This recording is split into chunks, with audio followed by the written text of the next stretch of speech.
કાલે મારા વિસ્તાર રાધનપુરમાં જન આક્રોશ રેલી કોંગ્રેસ વાળા લઈને આવ્યા હતા। એમાં શરૂઆતમાં એ રઘુભાઈને જંગી બહુમતીથી જીતાડશો એવું એલાન પાટણના ધારાસભ્ય કિરીટભાઈ કર્યું। એમાં એમની સભામાં એમનો આક્રોશ ફાટી નીકળ્યો, એમના કોંગ્રેસ કાર્યકર્તાનો આક્રોશ ફાટી નીકળ્યો અને એમને રોકવામાં આવ્યા કે તમારે આ તમે ટિકિટ ક્યાં આપી દીધી છે અને રઘુભાઈને કેવી રીતે તમે જીતાડશો, એવી વાત એમના કાર્યકર્તાઓએ કરી। મેં જોયું છે ટીવીઓ વિડીયોના માધ્યમથી।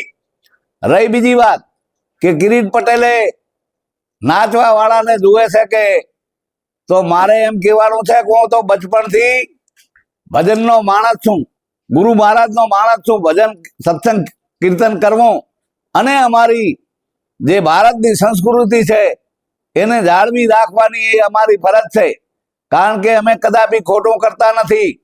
મિસ્ટર કિરીટભાઈ, તમે શું કરો છો એ તમારા આત્માને પૂછજો, કારણ કે મને ખ્યાલ છે કે તમે શું કરો છો એ દારૂ પીને જેમ ફાવે એમ બોલવું, પડ્યું રહેવું અને ન ખાવાનું ખાવાનું ભલામણા। એ પટેલ છો તમે તો આ શોભે નહીં। જ્યારે હું ક્ષત્રિય છું પણ મારે મારી સંસ્કૃતિને મા ભૌમની રક્ષા કરવાની કઈ રીતે અને ભારતનો વારસો સંસ્કૃતિ મા ભૌમની એ રક્ષા કરવાનું અમારું કામ છે। અમે કદાપી કોઈ રીતે આ ખોટું કરવા માંગતા નથી। એટલે આ તમારો જે બકવાસ છે એને હું વખોડું છું અને તમારા વિસ્તારમાં પણ હું આવવાનો, કારણ કે આવી અમારા ઉપર કોઈના ઉપર ખોટું એ ઉછાળવું એ એક આંગળી જીતવી તો 3 આંગળીઓ તમારા ઉપર આવે છે। એટલે આ બિલકુલ તમે કર્યું, તમારે મુબારક। પણ અમે તો મા ભૌમની મા ભારતીની રક્ષા કરવા વાળા માણસ છીએ, લોકોની સેવા કરવા વાળા માણસ છીએ। મારા વિસ્તારમાં અનેક વિસ્તારના કામો કર્યા છે, ગણ્યા ના ગણા એવા।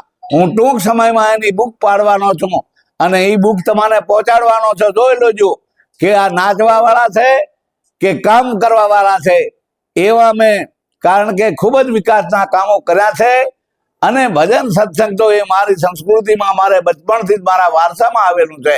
એટલે મિસ્ટર કિરીટભાઈ પટેલ, આ હું બંધ કરીને જે કરતા હોય કરો અને રઘુભાઈને તમે ટિકિટ આલીને જીતાડવાની વાત કરો એ ખૂબ સારી વાત છે।